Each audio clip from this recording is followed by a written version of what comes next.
Hello everyone, कैसे हैं आप। आज हम एनसीईआरटी की जो बुक है उसके अध्याय 12 कक्षा 12 की बुक है उसका अध्याय 12 परमाणु को देखेंगे। इसकी हम एक एक लाइन की व्याख्या करेंगे। क्या परमाणु के अलग अलग मॉडल रहे हैं, क्या उनमें कमियां रही है, क्या उनकी विशेषता रही है, क्यों वो फेल हो गई, क्यों दूसरे मॉडल की आवश्यकता पड़ी। इस प्रकार की सभी बातों को हम यहाँ डिटेल में समझेंगे। एनसीईआरटी की बुक का ये जो चैप्टर है इसकी एक एक लाइन एक एक अक्षर को हम समझेंगे। तो शुरू करते हैं। सबसे पहले हम भूमिका देखेंगे। भूमिका यानी कि हो गई इसकी हिस्ट्री को हम देखेंगे कि क्या क्या इस फील्ड में डेवलपमेंट हुई। तो शुरू करते हैं। 19वीं शताब्दी तक पदार्थ की परमाणुीय परिकल्पना कि पदार्थ जो होता है वो परमाणु से मिलके बना होता है, सबसे छोटी इकाई परमाणु है। ये जो परिकल्पना है उसके समर्थन में काफ़ी साक्ष्य एकत्रित हो गए थे। जो पिछले चैप्टर में हमने देखा था कि 1897 में जो ब्रिटिश भौतिक विज्ञानी थे जोसेफ जे थॉमसन, इसको थॉमसन भी कहते हैं, इसने गैसों के विद्युत विसर्जन प्रयोगों जो हमने देखा था डिस्चार्ज ट्यूब जो थे उसमें एक्सपेरिमेंट किए थे और उन्होंने ये ज्ञात किया कि विभिन्न तत्वों के परमाणुओं में उपस्थित ऋणात्मक आवेशित संगठक यानी कि जो ऋणात्मक आवेश परमाणु में जिस चीज़ के कारण होता है वो होता है इलेक्ट्रॉन, और वो सभी परमाणुओं के लिए पूर्णतया समान है। सभी परमाणुओं में ये इलेक्ट्रॉन पाया जाता है। जो भी परमाणु होगा, किसी भी तत्व का चाहे परमाणु है, उसमें जो ऋणात्मक आवेश है वो जिसके कारण होता है, जिस एलिमेंट के कारण होता है उसको इलेक्ट्रॉन कहा गया। उन्होंने इसके लिए E/m का मान निकाला। तथापि परमाणु स्वयं में विद्युत रूप से उदासीन होता है। जो पूरा परमाणु जो होता है वो तो विद्युत उदासीन होता है। अब हमने इसके एक संगठक इलेक्ट्रॉन की बात कर ली जिस पे नेगेटिव चार्ज होता है, तो कुछ ऐसा दूसरे संगठक होने चाहिए जिन पे क्या हो, पॉजिटिव चार्ज हो, जो इस नेगेटिव चार्ज को क्या कर सके, बैलेंस कर सके। क्योंकि परमाणु कैसे होते हैं, उदासीन होते हैं। इसलिए इलेक्ट्रॉन के ऋण आवेश को निष्प्रभावित करने के लिए परमाणु में धनात्मक आवेश भी अवश्य होना चाहिए। लेकिन परमाणु में धनात्मक आवेश तथा इलेक्ट्रॉन की व्यवस्था क्या है, वो किस प्रकार से व्यवस्थित है कि पूरा का पूरा एक गोला धनावेश का है, उसके बीच में सारे इलेक्ट्रॉन है या इलेक्ट्रॉन अलग अलग बिखरे हुए हैं या इलेक्ट्रॉन चक्कर लगा रहे हैं, इनकी व्यवस्था क्या है, धनात्मक आवेश की किस प्रकार व्यवस्था है और ऋणात्मक आवेश की किस प्रकार व्यवस्था है किसी परमाणु में। तो परमाणु की संरचना क्या है, ये सारे सब जो क्वेश्चन है वैज्ञानिकों के सामने आए तो उन्होंने इनको समझाने के लिए अलग अलग मॉडल दिए।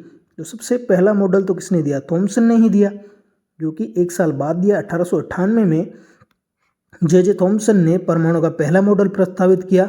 इस मॉडल के अनुसार क्या कहा इन्होंने कि परमाणु का धन आवेश परमाणु में पूर्णतया एक समान रूप से वितरित है। इन्होंने कहा कि अगर ऐसा गोला मान ले परमाणु को, तो जो धनात्मक आवेश होता है वो एक समान रूप से वितरित होता है, इसमें पूरे में क्या होगा, एक समान रूप से वितरित होता है। तथा ऋण आवेशित इलेक्ट्रॉन, जो इलेक्ट्रॉन होते हैं इसमें ठीक उसी प्रकार अंतः स्थापित है जैसे किसी तरबूज में बीज, कि ये जैसे कोई तरबूज है, ये इसकी गिरी हो गई तो वो क्या है, धनावेश है, वो एक समान रूप से फैला हुआ है, और उसमें जो बीज होते हैं वो क्या है, वो इलेक्ट्रॉन है। तो अगर इस प्रकार से जो बीज है अंदर के वो तो क्या है, इलेक्ट्रॉन है, और जो धनावेश जो समान रूप से फैला हुआ है वो क्या है कि ऋणावेश जो है वो इलेक्ट्रॉन है और धनावेश ये समान रूप से फैला हुआ है। इस मॉडल को चित्रमय रूप में इन्होंने क्या कह दिया, प्लम पुडिंग मॉडल कह दिया। ठीक है। तथापि परमाणु के विषय में बाद के अध्ययनों ने, जैसा कि इस अध्याय में वर्णित है, बाद में जो अध्ययन हुए यह दर्शाया गया कि परमाणु में इलेक्ट्रॉनों तथा धन आवेशों का वितरण इस प्रस्तावित मॉडल से बहुत भिन्न है। लेकिन इसमें इन्होंने क्या किया, एक मॉडल तो दे दिया कि जो है वो धनावेश समान रूप से वितरित होगा और ऋणात्मक आवेश ऐसे होगा, लेकिन ये स्थायी कैसे होगा, कैसे इसका स्थायित्व होगा अगर ये इस प्रकार से बिखरे हुए हैं तो। क्योंकि दोनों के बीच क्या लगेगा, आकर्षण बल लगेगा, धनात्मक और ऋणात्मक के बीच, और दूसरा अगर धनात्मक है तो उनके बीच क्या लगेगा, प्रतिकर्षण आवेश लगेगा। तो इस प्रकार इसका स्थायित्व कैसा है ये इन्होंने नहीं बताया। तो ये भी एक कैसा मॉडल है, अस्थायी मॉडल है, क्योंकि धनावेश तो एक समान रूप से वितरित है ना, तो ये प्रतिकर्षित भी करना चाहिए। इस प्रकार इसका विद्युत स्थायित्व इन्होंने नहीं बताया। अब आगे हम देखते हैं। हम जानते हैं कि संघनित पदार्थ, संघनित मतलब जो घना हो पदार्थ, जैसे कि ठोस या द्रव, तथा सघन गैसें, और गैसों को भी अगर अपन सघन कर दें, उनको भी कम वॉल्यूम में रखें, उनको कम आयतन में रखें, तो उनको सघन गैसें कहते हैं, सभी तापों पर विद्युत चुंबकीय विकिरण उत्सर्जित करते हैं। ये हमने 11वीं क्लास में पढ़ा था कि कोई भी जो बॉडी होती है, हमने पढ़ा था कृष्णिका विकिरण, कि कोई भी जो पदार्थ होता है उसको अगर आप गर्म करोगे, कुछ तापमान दोगे, तो वो क्या करता है, सभी प्रकार के विकिरण उत्सर्जित करता है। और इस प्रकार का हमें एक स्पेक्ट्रम प्राप्त होता है, जहाँ पे हम क्या लिखते हैं, तरंग दैर्ध्य इधर आता है और इधर आ जाता है इसकी तीव्रता या ऊर्जा घनत्व। तो इस प्रकार का एक ग्राफ आता था। तो वहाँ सारे के सारे तरंग दैर्ध्य हमें मिलते हैं, तो जिसमें अनेक तरंग दैर्ध्यों का सतत वितरण विद्यमान होता है। ये किसकी बात कर रहे हैं, ये हम संघनित पदार्थ की बात कर रहे हैं, जैसे कि ठोस हो गया, कोई द्रव हो गया, या फिर सघन गैसें, गैसें भी कैसी, सघन। यद्यपि तो इनमें क्या होता है, इनमें ठोस होगा, द्रव होगा, इनमें जो है परमाणु आपस में क्या करते हैं, अंतःक्रिया करते हैं, जिसके फलस्वरूप हमें ये ऐसा ग्राफ मिलता है जिसमें सारे के सारे तरंग दैर्ध्य उपस्थित होते हैं लगभग। यद्यपि इनकी तीव्रता अलग अलग होती है, यद्यपि उनकी तीव्रताएं भिन्न होती है। यह समझा गया कि यह विकिरण परमाणुओं तथा अणुओं के दोलन के कारण होता है। तो इसमें जो परमाणु होते हैं वो आपस में क्या होते हैं, बंधों द्वारा बंधे होते हैं। तो ये जब आपस में दोलन करते हैं तो ये दोलित्र बनाते हैं एक प्रकार से, और दोलन करेंगे तो क्या करेंगे, ऊर्जा का उत्सर्जन करते हैं। तो जो प्रत्येक परमाणु अथवा अणु का अपने समीप के परमाणु या अणुओं के साथ होने वाली अंतःक्रिया जो है, ये क्या करता है, अन्योन्य क्रिया से नियंत्रित होता है। तो खुद तो ऑसिलेट करते ही हैं, खुद जो है वो कंपन करते हैं, और पास वाले जो होते हैं परमाणु या अणु, उनसे भी वो अन्योन्य क्रिया करते हैं। इसके विपरीत अगर अपन, ये तो हमने क्या बात की, संघनित पदार्थ की बात की, जिसमें परमाणु या अणु पास पास होते हैं, आपस में बंधु से बंधे हुए होते हैं, तो उनमें इनकी आपस में अन्योन्य क्रिया भी सम्मिलित होती है। तो हमें कैसा ग्राफ मिलता है, हमें एक कंटिन्यूस ग्राफ मिलता है इस प्रकार का। इधर होता है लैम्बडा, इधर होता है तीव्रता। तो लेकिन अगर इसके विपरीत हम क्या करें, ज्वाला में गर्म की गई विरलित गैसों, अब हम सघन गैसों की बात नहीं कर रहे, विरल गैसों की बात कर रहे, एक गैस का अणु यहाँ, एक बहुत दूर, तो इनके बीच में अन्योन्य क्रिया जो होती है वो ना के बराबर होती है। ठीक है, कोई अन्योन्य क्रिया नहीं होती। तब जब हम बात करें तो विरलित गैसों द्वारा उत्सर्जित प्रकाश अथवा किसी ताप दप्त नलिका में, कोई गर्म की गई नलिका है, उसमें विद्युत उत्तेजित गैस को हमने क्या कर दिया, उत्तेजित कर दिया। तो गर्म करोगे तो गैस उत्तेजित हो जाएगी और क्या करेगी, विकिरणों का उत्सर्जन करेगी, जैसे कि नियोन साइन, ये कुछ उदाहरण हैं। और पारद वाष्प प्रकाश की, अगर पारे को गर्म कर दे तो वो वाष्प में परिवर्तित हो जाता है, में केवल निश्चित विविक्त तरंग दैर्ध्य होती है। तो इसमें क्या होगा, इस प्रकार से कंटिन्यूस ग्राफ नहीं मिलता, हमें क्या मिलता है, कुछ फिक्स तरंग दैर्ध्य मिलती है। जैसे ये एक तरंग दैर्ध्य है, इसके लिए कुछ तीव्रता मिल गई, ये दूसरा तरंग दैर्ध्य, इसके लिए कुछ तीव्रता मिल गई, ये तीसरे के लिए कुछ तीव्रता मिल गई। इस प्रकार ये कंटिन्यूस, ऐसा इस प्रकार का ग्राफ ना आकर हमें क्या मिलती है, कुछ विविक्त तरंग दैर्ध्य प्राप्त होती है, जो अलग अलग होती है, इनको हम कहते हैं विविक्त तरंग दैर्ध्य। और ऐसे स्पेक्ट्रम को हम कहते हैं रेखिल स्पेक्ट्रम। क्या कहते हैं, रेखिल स्पेक्ट्रम। तो ये तो क्या होता है, ये होता है सतत स्पेक्ट्रम, और ये होता है रेखिल या विविक्त स्पेक्ट्रम। इनके स्पेक्ट्रम में चमकीली रेखाओं की एक श्रृंखला दिखाई देती है, इस प्रकार से श्रृंखला दिखाई देती है। ऐसी गैसों में परमाणुओं के मध्य अंतराल अधिक होता है। तो परमाणु क्या होते हैं, बहुत अलग अलग होते हैं, तो अन्योन्य क्रिया इनके बीच नहीं होती है। अतः उत्सर्जित विकिरण परमाणुओं अथवा अणुओं के बीच अन्योन्य क्रियाओं के परिणाम स्वरूप नहीं, बल्कि व्यष्टिगत परमाणु, व्यष्टिगत का मतलब है सिंगल, अकेले परमाणु। ठीक है, ये व्यष्टिगत का मतलब होता है सिंगल, आइसोलेटेड जो एटम है, परमाणु है, उसके कारण। तो ये अन्योन्य क्रिया का परिणाम नहीं है। ठीक है, तो हमने क्या कर लिया, उसको सिंगल एक एटम के कारण देख लिया कि कैसा स्पेक्ट्रम मिलता है। 19वीं शताब्दी के प्रारंभ में ही यह स्थापित हो गया था कि प्रत्येक तत्व से उत्सर्जित विकिरण का एक अभिलाक्षणिक स्पेक्ट्रम होता है। तो पहले ही ऐसा मिल गया था कि हर कोई जो तत्व है उसका अपना अलग अलग एक स्पेक्ट्रम होता है। जैसे यहाँ जो मैंने जो लाइनें बताई है, तो हर एक परमाणु के लिए ये लाइनें फिक्स होती है और उनके बीच की दूरी भी क्या होती है, फिक्स होती है। तो ये क्या है, उस परमाणु का गुण है। हर एक जो तत्व है उसके परमाणु का एक गुण है, ये अभिलाक्षणिक है, यानी कि ये उसके लक्षण को दिखाता है कि अगर हमें ऐसा कोई स्पेक्ट्रम मिल जाए, ठीक है, तो हम पता कर सकते हैं कि वो कौन सा परमाणु है। क्योंकि ये जो दूरियां होती हैं इनके बीच, लैम्बडा की दूरी, ये क्या होती है, हर एक, जैसे हाइड्रोजन है तो हाइड्रोजन चाहे कहीं से कहीं पे भी हो, उसके लिए ऐसा ही स्पेक्ट्रम मिलेगा। हीलियम है तो उसका जो एक अभिलाक्षणिक स्पेक्ट्रम होता है वही मिलेगा। ये जो बीच की दूरियां हैं वो क्या होगी, उसके लिए फिक्स होगी। ठीक है, तो यहाँ देख लेते हैं हम आगे कि उदाहरण के लिए हाइड्रोजन स्पेक्ट्रम सदैव रेखाओं का एक समुच्चय होता है जिसमें रेखाओं के बीच की आपेक्षिक स्थितियां निश्चित होती है। तो मैंने जो ऊपर बताया, ये जो रेखाएं मिलती हैं इनके बीच की जो आपेक्षिक स्थितियां हैं वो क्या होती है, निश्चित होती है। जो लेमड़ा, जिस लेमड़ा पे ये जो तरंगे मिल रही है वो चाहे कौन सा भी हाइड्रोजन हो, कहीं से भी आपने निकाला हो, ठीक है, उसकी उत्पत्ति का माध्यम कुछ भी हो, अगर उसका स्पेक्ट्रम आप देखोगे उसको गर्म करके और स्पेक्ट्रम आपने देखा तो क्या होगा, ऐसी ही लाइनें मिलेगी, उनके बीच की दूरी ऐसी ही होगी, इतनी ही होगी। इस तथ्य ने किसी परमाणु की आंतरिक संरचना कि उसके अंदर कुछ आंतरिक संरचना ऐसी फिक्स होती होगी जिसके कारण हमें बार बार यही ऐसी रेखाएं मिल रही है और उससे उत्सर्जित विकिरण के स्पेक्ट्रम के बीच घनिष्ठ संबंध का संकेत दिया कि अगर कोई स्पेक्ट्रम ऐसा मिल रहा है तो वो किसके कारण है, उसकी आंतरिक संरचना के कारण, कि फिक्स उसकी आंतरिक संरचना होती है जिसके कारण हमें ऐसा स्पेक्ट्रम मिल रहा है। सन 1885 में जॉन जेकब बामर, तो बामर नाम के वैज्ञानिक थे जो आगे हम बामर सीरीज भी पढ़ेंगे। बामर ने परमाणु हाइड्रोजन से, यहाँ देखिए परमाणु हाइड्रोजन कह रहे हैं हम, H2 नहीं कह रहे, हाइड्रोजन गैस नहीं कह रहे, हम कह रहे हैं परमाणु हाइड्रोजन, उससे उत्सर्जित रेखाओं के समूह की आवृत्तियों के लिए एक सरल अनुभविक सूत्र प्राप्त किया। तो ये यहाँ लेमड़ा जो होता है, ग्राफ जो होता है वो लेमड़ा या फिर आवृत्ति दोनों में ही हम प्राप्त कर सकते हैं। तो उन्होंने एक सरल अनुभविक सूत्र प्राप्त किया, उन्होंने कोई थ्योरी नहीं दी, उन्होंने क्या किया, एक्सपेरिमेंट किया, उस एक्सपेरिमेंट के आधार पर उन्होंने क्या बना लिया, एक फॉर्मूला बना लिया। तो उसको अपन कहते हैं अनुभविक सूत्र, जो अनुभव से इन्होंने निकाला है फिक्स करके डेटा। चूँकि हाइड्रोजन एक सरलतम ज्ञात तत्व है, सबसे सिंपल जो तत्व होता है, सबसे हल्का जो तत्व है वो हाइड्रोजन है। हम इसके स्पेक्ट्रम का इस अध्याय में विस्तार से अध्ययन करेंगे। तो सबसे पहले हम सिंपल से शुरू करते हैं चीज़ों को। तो जे थॉमसन के एक भूतपूर्व शोध छात्र, जो थॉमसन थे जिन्होंने इलेक्ट्रॉन की खोज की, E/m उसके लिए निकाला, उनके एक भूतपूर्व शोध छात्र थे, उनके अंदर PhD कर रहे थे अर्नेस्ट रदरफोर्ड। तो रदरफोर्ड ने कुछ रेडियो एक्टिव तत्व क्या होता है, वो जो अल्फा, बीटा और गामा विकिरण स्वतः ही निकालते रहते हैं, उनको अपन रेडियो एक्टिव तत्व कहते हैं। तो उनसे जो अल्फा कण उत्सर्जित हो रहे थे, यहाँ देखें अल्फा कण जो होते हैं वो क्या होते हैं, वो हीलियम के नाभिक होते हैं।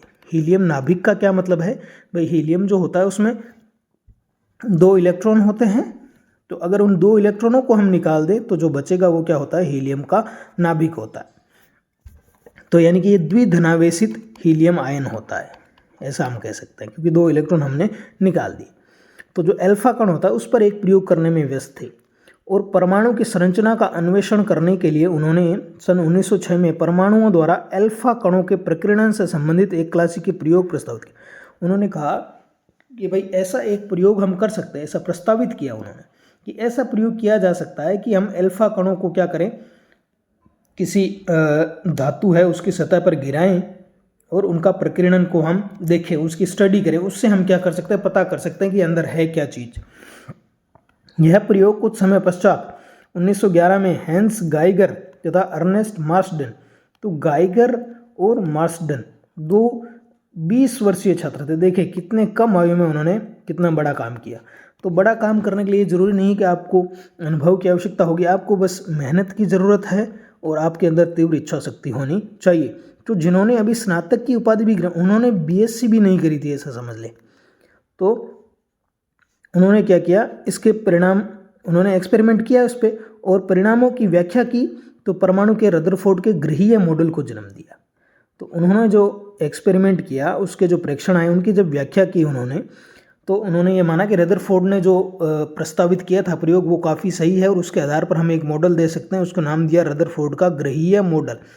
गृहीय मॉडल क्यों कहा कि भाई जिस प्रकार सूर्य जो होता है उसके चारों ओर ग्रह चक्कर लगाते हैं, वैसे ही क्या होता है, सूर्य को क्या सूर्य की जगह हमने क्या मान लिया, नाभिक मान लिया, और उसके चारों ओर जो है वह इलेक्ट्रॉन इस प्रकार से कक्षाओं में चक्कर लगाते हैं, जिसे परमाणु का नाभिकीय मॉडल भी कहा गया। तो सबसे पहले जो है वो रदरफोर्ड ने नाभिक के होने की बात कही।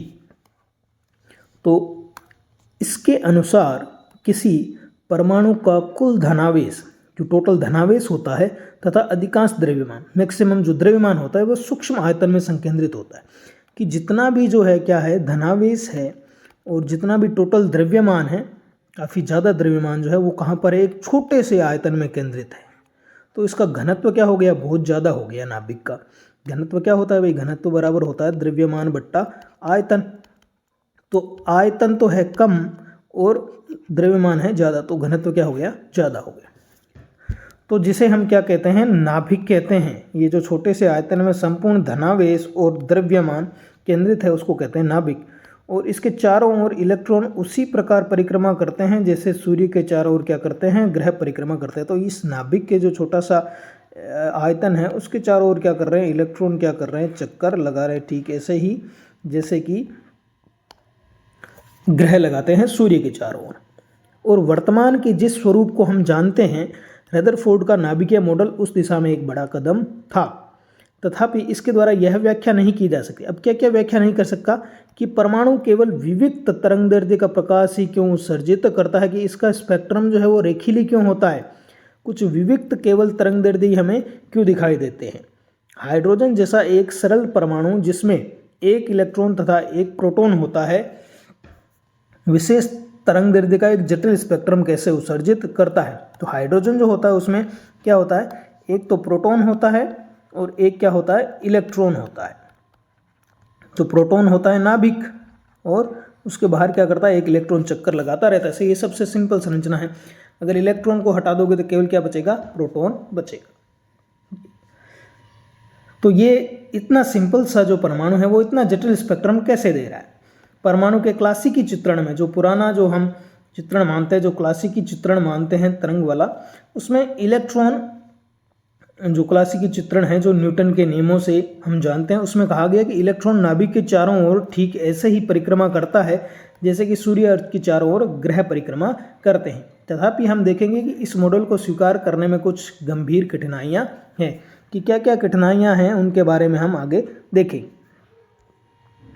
तो आगे चलते हैं हम, क्या क्या कठिनाइयाँ हैं। तो आगे का है कि अल्फा कण प्रकीर्णन, कि अल्फा कण प्रकीर्णन का जो प्रयोग था और परमाणु का जो रदरफोर्ड का नाभिकीय मॉडल था उसको हमने कैसे दिया।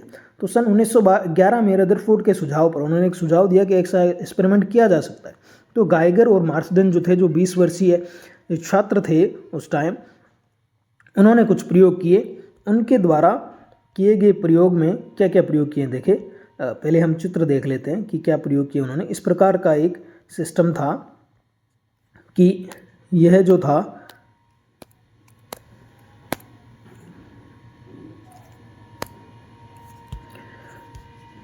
ये अल्फा कणों का यहाँ पे स्रोत है। यहाँ पे अल्फा कणों का एक स्रोत है हमारे पास।